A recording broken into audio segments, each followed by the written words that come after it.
इसकी यहाँ पे विलियम टेम्पल जो है उसकी मदर का रिलेटिव है। वो इंग्लैंड जाता है अच्छे फ्यूचर के लिए। जब आयरलैंड से इंग्लैंड जाता है तो उसकी मुलाकात होती है विलियम टेम्पल से। विलियम टेम्पल एक राइटर था जो बैटल ऑफ द टब उसने बुक लिखी है, वो विलियम टेम्पल के आइडिया से ही उसने लिया है। और बैटल ऑफ द टब लिखी है, या उसने जो जोनाथन स्विफ्ट ने खुद अपना उसका जो वर्क है सैटेरिकल वर्क है, उसने काफ़ी हद तक आइडियाज़ जो हैं उसकी लाइब्रेरी से लिए, वहाँ से तालीम हासिल की, वहाँ से अपने आप को एजुकेट किया और उसको अपॉर्चुनिटी मिल गई। विलियम टेम्पल के जो थीसिस था, उसका वर्क था, उसके ऐसे थे, उससे उसने बहुत ज़्यादा इन्फ्लुएंस्ड हुआ और उससे बहुत कुछ उसने सीखा।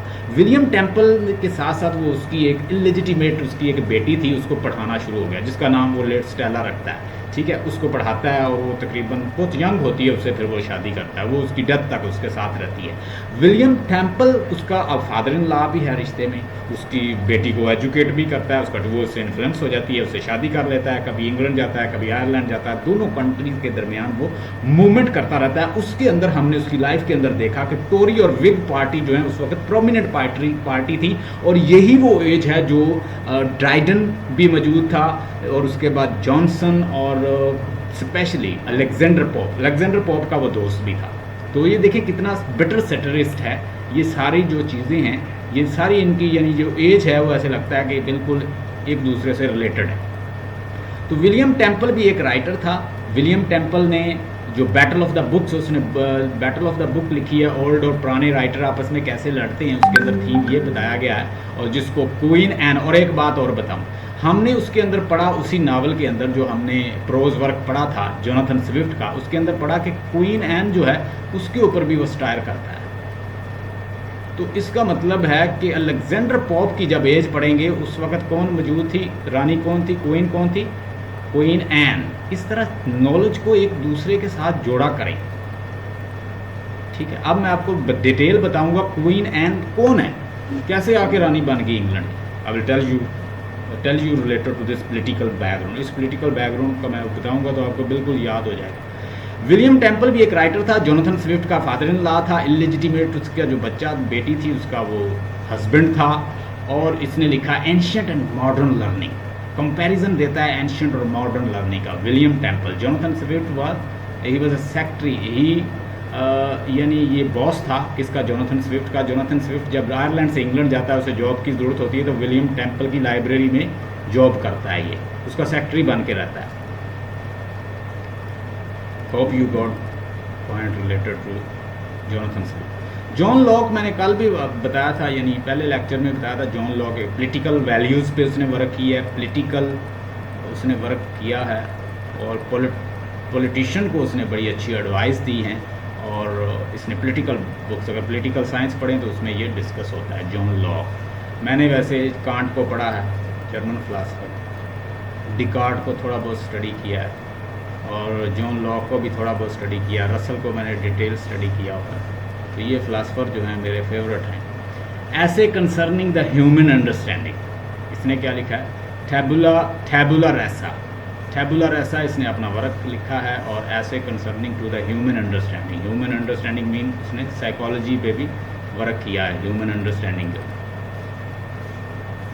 इंग्लैंड के अंदर दो फ़िरके जो हैं, क्रिश्चियनिटी के दो फ़िरके हैं, एक है क्वैकर, ये नोट कर लें, और एक है डीइस्ट और क्वैकर जो है ऐसा सेक्ट है क्रिश्चियनिटी का, या जैसे झूम के जिक्र नहीं करते हमारे कुछ लोग जो हैं क्राइस्ट और मैरी को, या जब रिलीजियस वो अपनी हिम वगैरह पढ़ते हैं तो ऐसे झूम के पढ़ते हैं, तो ये क्वैकर के नाम से जाने जाते हैं। ये ट्रांसेंडेंटल जो वर्क है वो वाल्ट विटमन का, अगर आपने वाल्ट विटमन को पढ़ा है तो वो भी क्वैकर था। वाल्ट विटमन कौन था, वो भी क्वैकर था। तो क्वैकर एक क्रिश्चियनिटी का एक फ़िरका है, और उसमें जो प्रोमिनेंट पोएट थे, जो वर्क कर रहे थे, जॉर्ज फॉक्स था, विलियम पेन था, रॉबर्ट बार्कले था, और द डीइस्ट जो है ये दूसरा जो उनका फ़िरका है, लॉर्ड शैटरबरे, और उसके बाद जॉन रे, George temples, the Marquez of the Halifax. तो ये जो हैं ये मौजूद थे। ये क्या हैं, टू सेक्ट हैं क्रिश्चियनिटी के। उसके बाद ये चार्ल्स टू की एज को थोड़ा सा डिस्कस करते हुए मैं अब no we are going to move forward and we are going to discuss about Alexander Pope. I told you Alexander Pope he was you only 5 feet height, कोई 4-5 इसकी फीट जो है हाइट थी, कुबड़ा भी था, हैंच बैक जो है उसका प्रॉब्लम था इसको, और उसके साथ साथ लेडीज़ जो हैं वो भी इसको लाइक नहीं करती थी। और इसके साथ साथ एक और प्रॉब्लम था अलेक्जेंडर पोप को कि ये एक जैसे उसका नाम ही जाहिर कर रहा है कि वो पोप से related mean that he was a Roman Catholic and he remain isolated. तो उस वक्त इसने ज़्यादा अगस्टन एज के जो राइटर थे, विर्जिल था, होमर था, इस तरह के वर्क को ट्रांसलेट करना शुरू कर दिया। जब इसने होमर, विर्जिल उसके वर्क को ट्रांसलेट किया, ऐसे ऑन मैन लिखा और पैराडाइज, और उसके बाद यानी एपिक लिखी रेप ऑफ द लॉक, और उसमें ओरिजिनल स्टोरी इसने बयान की। जॉन कैरल जो था उस कॉमन फ्रेंड था उसका, और उधर अरबेला फेरमर का। तो इसने क्या किया, उसके कहने पे एक बुक लिख दी उसने, रेप ऑफ द लॉक लिख दी, कुछ ट्रांसलेशन पढ़ ली, कुछ उसने घर बैठा रहता, पढ़ता रहता, आइसोलेटेड रहता, लेडीज़ जो हैं वो भी इसको ज़्यादा लिफ्ट ना करवाती और ये आइसोलेट रहता। और इसने जब वर्क लिखा तो वो बहुत ज़्यादा प्रोग्रेस कर गया, यानी ये इतना प्रोग्रेस कर गया। उस दौर में क्वीन एन जो थी वो बिल्कुल इंटरेस्टेड नहीं थी लिटरेचर में, लेकिन इसके बावजूद ये चूँकि बड़ा स्ट्रॉन्ग पोइट था, ये सर्वाइव कर गया। ये सर्वाइव कर गया, ये ना सिर्फ सर्वाइव कर गया कि उस दौर में इसने इतनी तरक्की की कि जहाँ अरिस्टोक्रेटिक लोग रहते थे इसने वहाँ पे जाके घर खरीद लिया। ट्विकनहैम एक प्लेस है जो कि बड़ी अरिस्टोक्रेटिक लोगों की इंग्लैंड के अंदर प्लेस है, इसने वहाँ पे घर खरीद लिया। काम क्या किया, ट्रांसलेशन को पढ़ा, अगस्टन एज के राइटर को ट्रांसलेट किया, और इसने वो बातें की कि इंसान जो है वो दंग रह जाता है। Charm strike the sight, merit win the soul. और इससे बढ़ के वो बात करता है, कहता है कि best study of the man is a man, कि अगर आपने मैन को स्टडी करना है तो आप मैन को देखो, इंसानियत की वैल्यूज़ को देखो, इंसान को देखो, उसके अंदर क्या पोटेंशियल्स है उसको देखो। और साइंस के ऊपर क्रिटिसाइज़ करता है, ऐसे उन मैन के ऊपर क्या करता है, क्रिटिसाइज़ करता है इंसान को। और हमने एक और चीज़ देखी कि ये जो एज है, जो अगस्टन या क्लासिकल या न्यू क्लासिकल एज है, इस एज के अंदर हम देखते हैं कि एक स्पेसिफिक स्ट्रेटा जो है लाइफ का उसको डिस्कस किया जाता है, वो है अरिस्टोक्रेटिक स्ट्रेटा, कोर्टियर का स्ट्रेटा, हाई क्लास का स्ट्रेटा, उसको ज़्यादा डिस्कस किया जाता है। जबकि दूसरी एजेस में हम देखेंगे कि वो हर बंदे को डिस्कस करेंगे। क्वीन एन जो थी उस वक्त हुक्मरानी कर रही थी, अलेक्जेंडर पोप का दौर है, और इसको कहा जाता है early part of the 18th century. इसको डोमिनेट किया है हमारे पोएट ने, अर्ली पार्ट, ये याद कर लें, early who has dominated the early part of the 18th century. तो आप बताएंगे early part of 18th century को डोमिनेट करने वाला जो पोएट है उसका नाम है अलेक्जेंडर पोप। ठीक है, अलेक्जेंडर पोप जो है वो हिस्टोरिकल वर्क लिखता है, रेप ऑफ लॉक उसका मेन वर्क है, ऐसे ऑन मैन जो है उसने लिखा है, और ऐसे ऑन डॉक्टर अर्बतनाथ, ये अर्बतनाथ जो इसका फ्रेंड था इसके ऊपर भी उसने ऐसे लिखा है। और इस तरह के बहुत सारे वर्क जो हैं हमारे, डंसियार्ड इसका एक वर्क है, यानी इसके 4-5 नाम जो हैं ये प्रोमिनेंट है, याद कर लें, Dunciad, essay on man, rape of the lock, essay on epistle on Doctor Arbuthnot. Epistle का मतलब होता है चैप्टर। तो इस तरह इसने लिखे हैं, ये इसके प्रोमिनेंट वर्क है। जेम टू, चार्ल्स टू जो है, जेम टू और इसका ब्रदर था जेम टू, मैंने पहले डिस्कस कर दिया, ये ब्रदर था जेम टू, और इसके पास भी लेजिटिमेट सन नहीं है, इसके पास भी सन नहीं है। इसके हाँ एक बेटा पैदा हो जाता है इसके चार्ल्स टू के पास। जब चार्ल्स टू, अव्वल तो प्योरिटन जो है इसको पसंद नहीं करते थे, क्योंकि ये क्या था, रोमन कैथोलिक था। क्या था, रोमन कैथोलिक। ये गौर से सुन लें, ये सारी पॉलिटिकल जो बैकग्राउंड है वो डिस्कस होने लगा। अव्वल तो ये रोमन कैथोलिक था, इसको बिल्कुल पसंद नहीं कर रहे थे जितने भी प्योरिटन्स थे। प्योरिटन वहाँ पे मैंने बताया कि प्रोटेस्टेंट जो है उनका क्या था, वो ज़्यादा छाए हुए थे। ठीक है, उनका फ़िरका जो है वो ज़्यादा प्रोमिनेंट है इंग्लैंड के अंदर। अगर चार्ल्स टू जब वापस आया तो उसे आम माफ़ी का ऐलान करना पड़ा, मैंने आपको बताया, और उसने डिक्लेयर कर रखा था कि वो क्या है, वो प्रोटेस्टेंट है, वो खुद प्रोटेस्टेंट, लेकिन वो क्या था, वो कैथोलिक था। अब ये जो है प्रोमिनेंट, यानी वाज़े लोगों को पता था ये बंदा ये कैथोलिक है। जैसे ही आया, एक तो इसने प्योरिटन को क्रश करना शुरू कर दिया, यानी मेजोरिटी जो थी मुल्क की उसको क्रश करना शुरू कर दिया। प्योरिटन इसको लाइक नहीं करते थे, और इसका बेटा भी नहीं था, वो कहते थे ये मर जाएगा या इसकी डेथ हो जाएगी तो ये खुद ब खुद हमारे हट जाएगा हमारे पीछे से। अब ये होता है जब लेटर इसकी लाइफ होती है, इसको एक बेटा देता है अल्लाह ताला ने, इसको गॉड ने इसको एक बच्चा दे दिया। तो जैसे इसके घर बेटा पैदा हुआ तो प्यूरिटन और परेशान हो गए कि अब इससे जान कैसे छुड़ाएं। अब ये जो है कुछ प्यूरिटन्स जो हैं, जो क्वीन एन जो है, क्वीन एन जो है वो चार्ल्स II की क्या है, नीस है, यानी भतीजी है। अब जेम्स जो है इसकी 2 बेटियां हैं, जेम्स II की 2 बेटियां हैं, एक मैरी और एक क्वीन एन, ये दोनों क्या हैं, इसकी बेटियां हैं। अब होता यूँ है कि अब इसको हटाने के लिए कुछ जो इंग्लैंड के लोग हैं वो सलाह करते हैं, मशवरा करते हैं मैरी के साथ और इसके हस्बैंड विलियम ऑफ ऑरेंज के साथ, जो कि फ्रांस में रहते थे। अब ये इन दोनों के साथ सलाह करते हैं इंग्लैंड के लोग कि किस तरह इससे जान छुड़ाई जाए, ये तो हमारी जान नहीं छोड़ रहा। और वो इसकी जो बेटी है वो क्या थी, वो प्रोटेस्टेंट थी, और ये विलियम ऑफ ऑरेंज भी प्रोटेस्टेंट था। और ये इंग्लैंड के लोग मिल जाते हैं, और ये मिल जाते हैं, वो इसके ऊपर हमला कर देते हैं, और ये वैसे ही दौड़ जाता है, या वो बेटी को समझ के दौड़ गया, या वो खून खराबा नहीं चाहता था। इसे कहते हैं ब्लडलेस रेवोल्यूशन। जंग को क्या कहा जाता है, ब्लडलेस रेवोल्यूशन। ब्लडलेस रेवोल्यूशन ये हुई थी, और इस ब्लडलेस रेवोल्यूशन के नतीजे में क्या हुआ कि जेम्स II जो है वो दौड़ गया और बेटी को दे गया, अपना तख्त जो है विलियम ऑफ ऑरेंज को दे गया, जो यहाँ पे आके बन गया, क्या बन गया, विलियम III बन गया इंग्लैंड के। ठीक है जी। अब हुकूमत किसके पास चलेगी, विलियम ऑफ ऑरेंज और मैरी के पास। अब होता यूँ है कि इन दोनों की डेथ हो जाती है। अब इसके पास, अब मुझे बताएं कि वारिस जो है इनके पास के कौन रह गया फिर, क्वीन एन। क्वीन एन खूबसूरत थी, इंटेलिजेंट नहीं थी, इतनी बड़ी इनोसेंट थी, और बड़ी एक इंडिफरेंट थी कल्चर, आर्ट, लिटरेचर से, इन तरह की चीज़ों से। खूबसूरत वो थी, गुड लुकिंग भी थी, लेकिन उसके अंदर ये कमी थी कि वो इन मामलात में सीरियस नहीं थी, जैसे आर्ट में, लिटरेचर में, कल्चर में। ये सारी चीज़ें जो हैं ये उस वक़्त इन चीज़ों से वो बिल्कुल इनको मतलब इनका रिगार्ड नहीं करती थी। इवन अलेक्जेंडर पॉप जैसे पोइट जो हैं ये भी महरूम रहे। अगर इस तरह के पोइट्स को वो करती, उस वक्त वैल्यूज़ देती, तो ये उसको बड़ा एडमायर करते और इसको बड़ी तारीफ़ करते, लेकिन ये भी उसके ऊपर क्रिटिसाइज़ करता है कि कोई ना, वो कहता है ना रेप ऑफ लॉट में, कि यहाँ पे हमारे इस सीट में यानी ये जो है प्लेस जो है यहाँ पे आती है, क्वीन आना sometimes sit and dance with their courtiers, अपने कोर्टियर के साथ आती है, यहाँ पे डाइन करती है, खाना खाती है, एंजॉय करती है। तो हैम्पटन कोर्ट का जो जिक्र किया है, हैम्पटन कोर्ट में उसने क्रिटिसाइज़ किया है क्वीन एन को।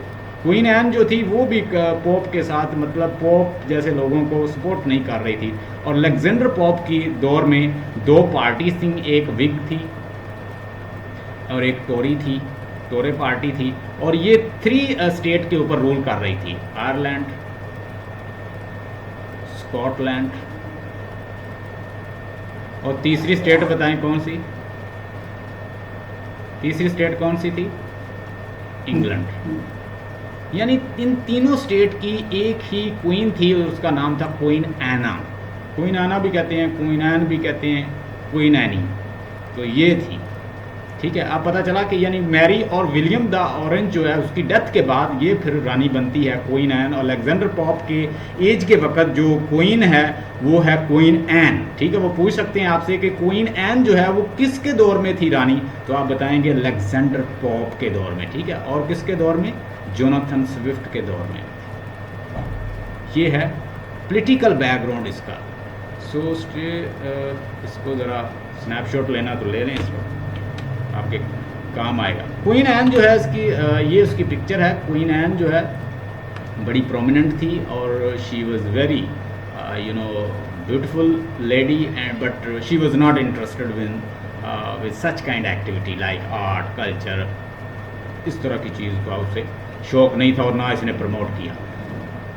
क्योंकि एक राइटर है उसने उसके बारे में लिखा है, मैकॉले एक राइटर है, उसने उसके बारे में लिखा है, when in the good humour she was meekly stupid and when in a bad humour she was sulkily stupid. यानी उसने कहा कि वो क्या बैड और अपने अच्छे ह्यूमर में वो इस तरह का उसका एटीट्यूड होता।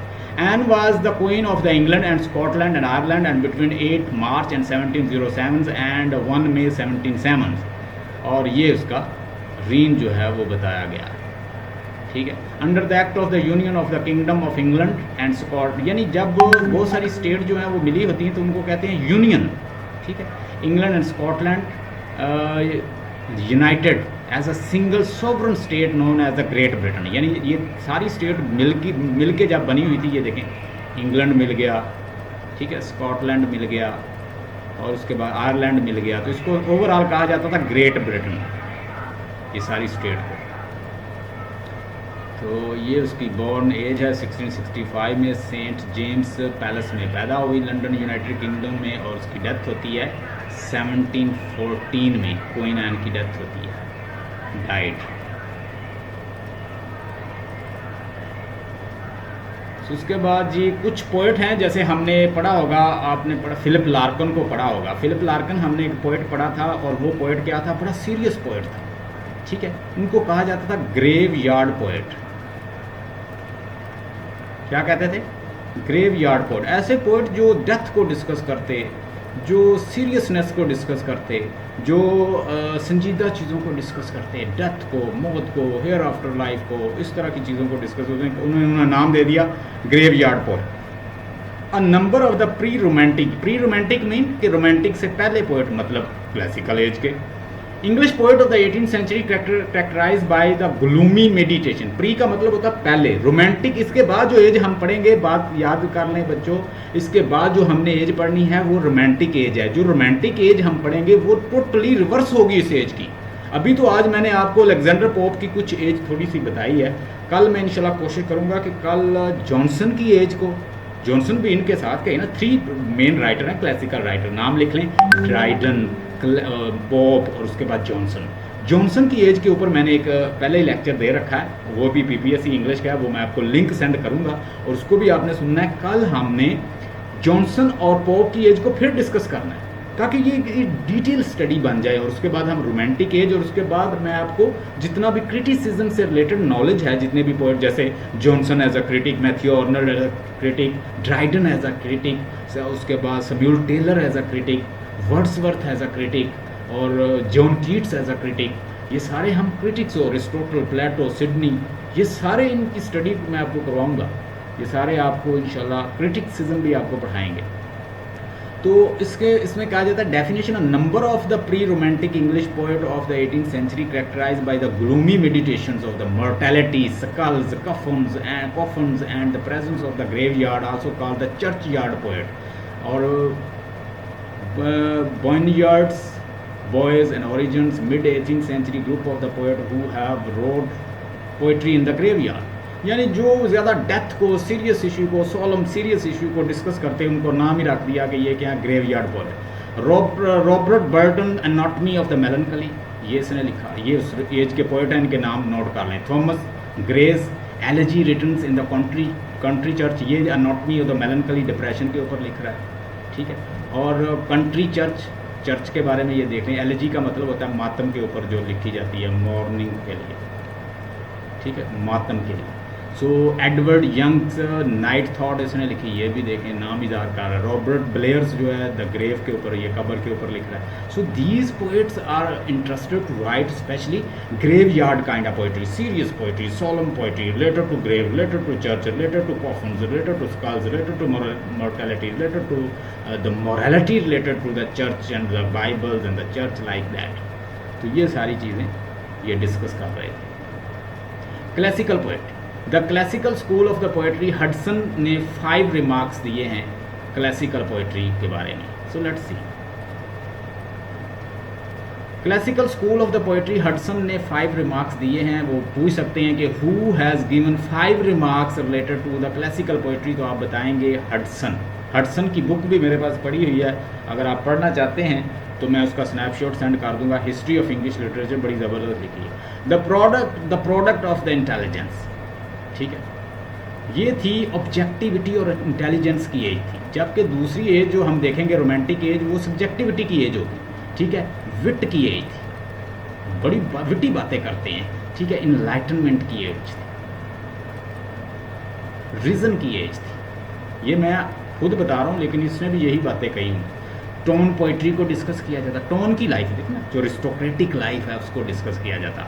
Wanting in all the romantic element, love of the superficial polish, closed couplet को वो शामिल करते हैं इसके अंदर। एक मैंने हीरोइक कॉपलेट बताया था, एक close couplet, mean not like rhymed like the heroic कॉपलेट।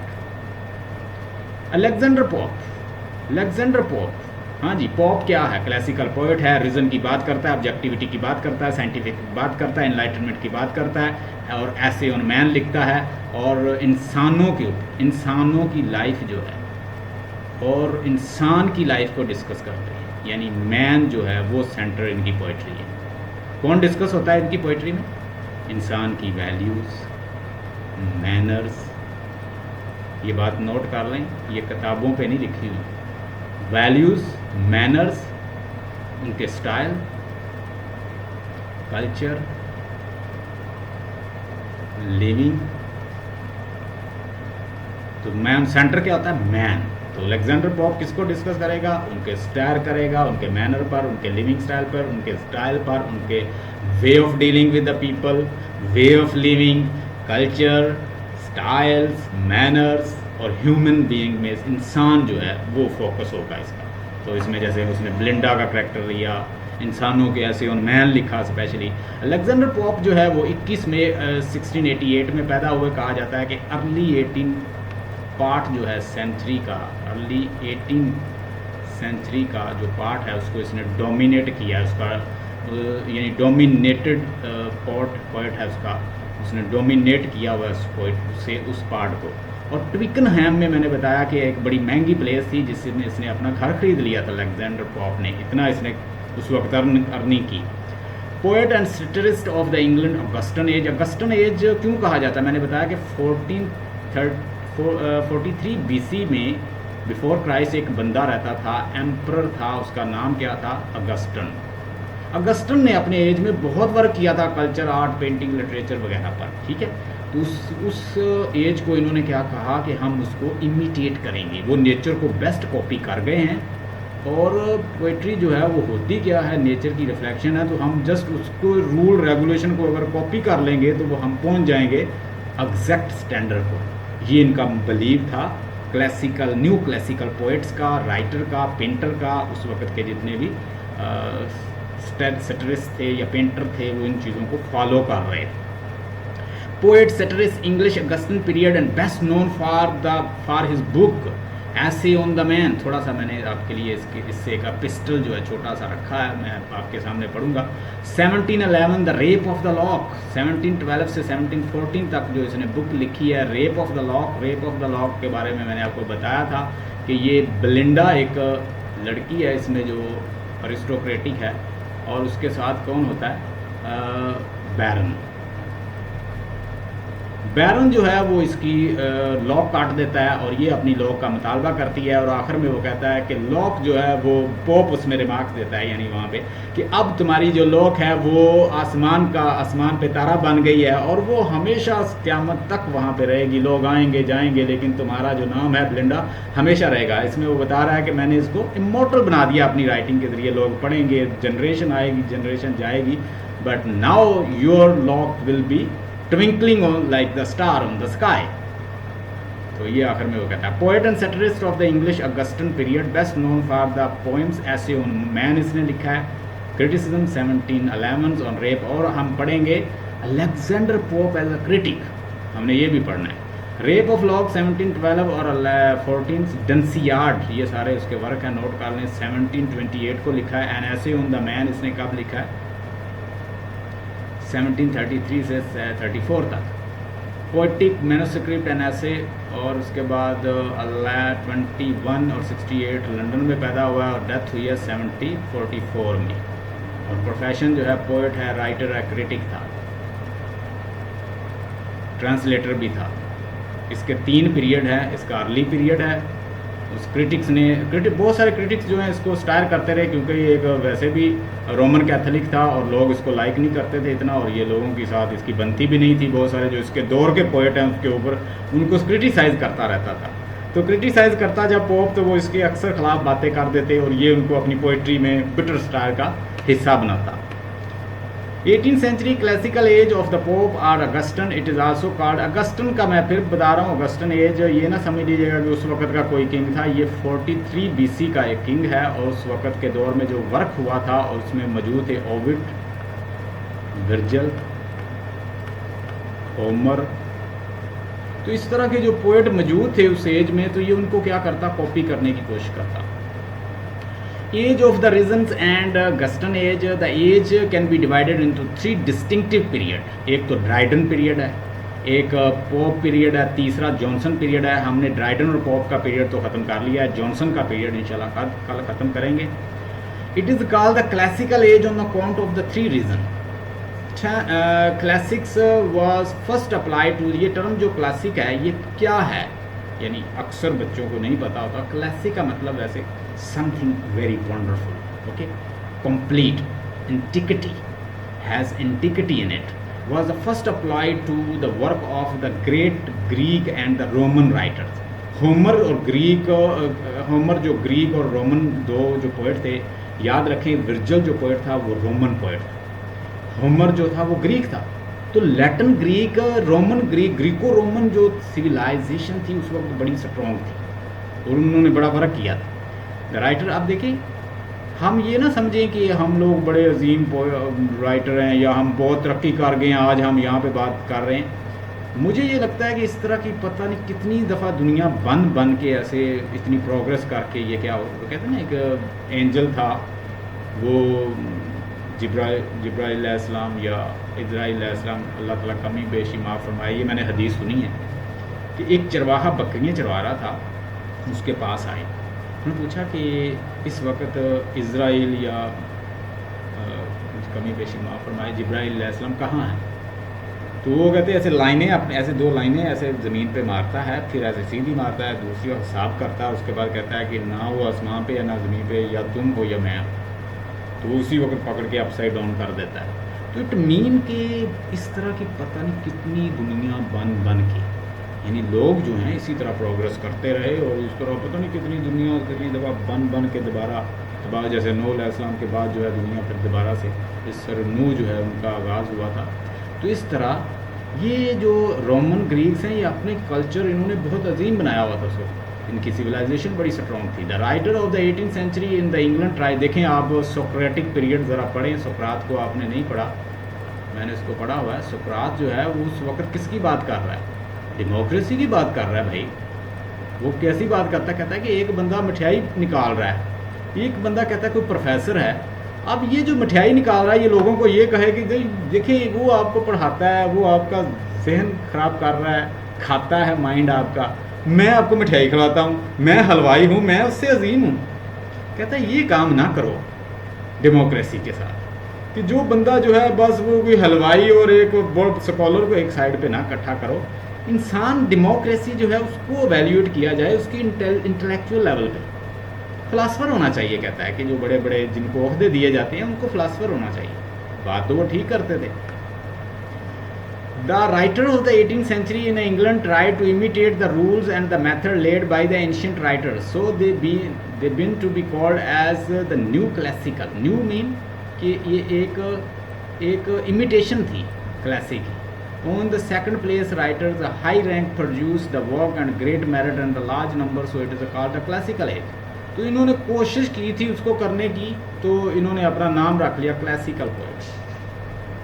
उसके बाद जी in this period there was abundance of the literary productions. New classics rebelled against the exaggerated and fantastic style of Elizabethans and Puritans, and they were influenced by the French writers, especially Boileau and Rapin, and they followed the classical rule of Horace, Aristotle, but unfortunately they work on the only external performance. They lacked in the inner sublimity.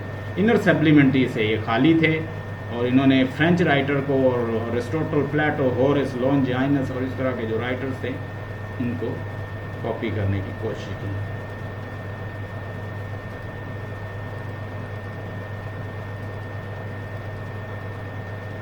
अच्छा जी, कुछ और भी characteristic हैं इस as को ज़रा note, इसका बल्कि स्नैपशॉट ले लें, ये बुक से नहीं मिलती चीज़ें। Classicism is also called the pseudo classicism, यानी फास्ट shams classicism. In this period prose occupied the front position, there were social, political, religious, literary controversy, ये सारा कुछ मौजूद था। There were development of the styles in the period. Whig and Tories were the two political party. They were also development of the novels. But the period was deficient in drama. आपने सुना होगा, कहते हैं novel किस century में आया था? किस सेंचुरी में नावल आया? 18th century. इससे पहले नावल नहीं था, ठीक है। यानी शॉर्ट स्टोरी वगैरह जैसे वो उसने स्टोरी शामिल की थी, आपने को पता है ना, टेल्स, वो तो मौजूद थी। लेकिन 18th सेंचुरी में बाकायदा जो है नावल आया, जब फिर हेनरी फील्डिंग आया, डैनियल डेफो आया, ठीक है, और उसके साथ रॉबिन्सन क्रूसो, इस तरह के लोग जो आए हैं, तो इन लोगों ने नावल को इंट्रोड्यूस करवाया। और 18th सेंचुरी के ये बड़े टॉप के राइटर थे, और उसमें जाना जाता है फादर ऑफ नावल किसको कहा जाता है? मैंने कल अभी इस पे लेक्चर दिया, आपने सुना भी होगा, हेनरी फील्डिंग। ये चीज़ें ना साथ साथ याद करते जाएं। उसके बाद poetry become polished, witty and artificial but lack the fire feeling enthusiasm. अब उसके अंदर एंथुजियाज्म ना होता, क्योंकि वो पैशन फीलिंग की तो रीज़न की पोइट्री होती थी, अकल से वो पोइट्री करते थे, तो उनके अंदर पैशन फीलिंग नहीं होता। जैसे वर्ड्सवर्थ, कीट्स, शैले, बैरन्स, इस तरह के जो poet. In poetry becomes more interested in the portrayal of the actual life of the prose, but it lacked the inspirations of the imagination. It was no longer used for lofty, sublime purposes. ठीक है, stair और criticism और यही matter उनका मतलब ये होता ज़्यादा मेन है उनके पास स्टायर का इस एज का।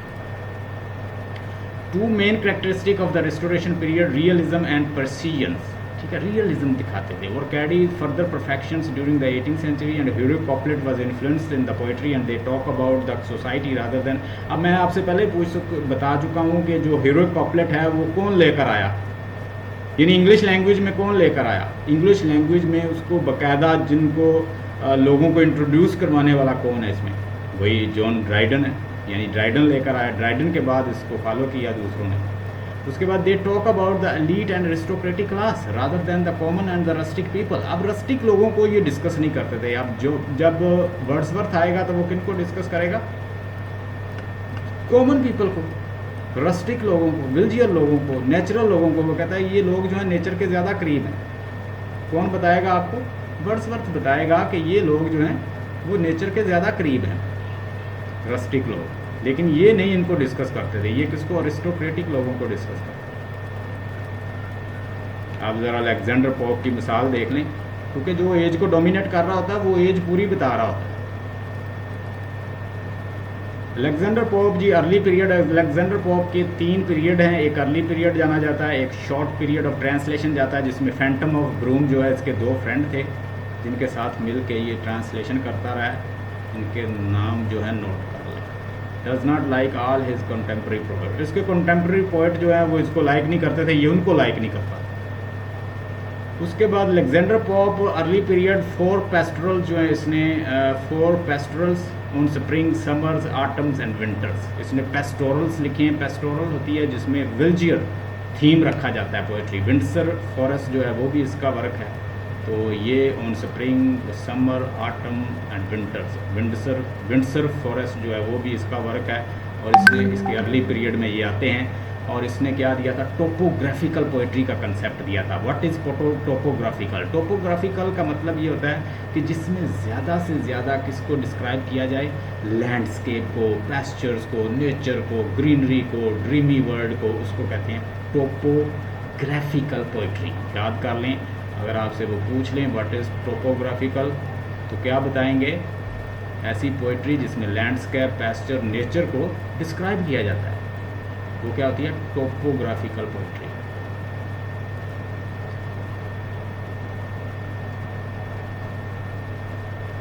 रेप ऑफ द लॉग तो आपको पता ही है, तो इसका वर्क है। अगर आपने इसके मतलब सुननी है तो इसको मैंने सारा लाइन टू लाइन टेक्स्ट पढ़ाया हुआ है। आप अपने चैनल पर जाइए, लिखिए rape of the log sir Rana, और सारी लाइन टू लाइन टेक्स्ट और समरी और जो आप चाहते हैं मेरे लेक्चर वहाँ से सुन लें, आपको इंशाल्लाह फ़ायदा हो जाएगा। अलेक्जेंडर पोप जो है पीरियड ऑफ ट्रांसलेशन जो है 1715 और 1725। इलियड और ओडिसी जो है, फैंटम ऑफ ब्रूम जो है 2 इसके फ्रेंड थे, इनके साथ मिलकर इसने ट्रांसलेट किया है। Hope you got the point. Alexander pope last period जो है वो टारगेट द जोसेफ इंडीसन जो है उसको एडिसन इसने कहा है इसको, उसको भी स्टार करता रहा है जोसेफ एडिसन जो था, तो इसका कॉन्टेम्प्रेरी पोएट था और इसने लिखा है एपिस्टल टू डॉक्टर अरबतनाथ और डेंसियार्ड जो है सीरीज़ में लिखा है इसने। तो ये पोइट्री जो है इसकी है। ऐसे ऑन मैन थोड़ा सा मैं आपके सामने पढ़ता हूँ, ये आप जस्ट मैं आपको इसका थीम बताऊंगा, पहले सुन लीजिए इसको वो क्या कहता है।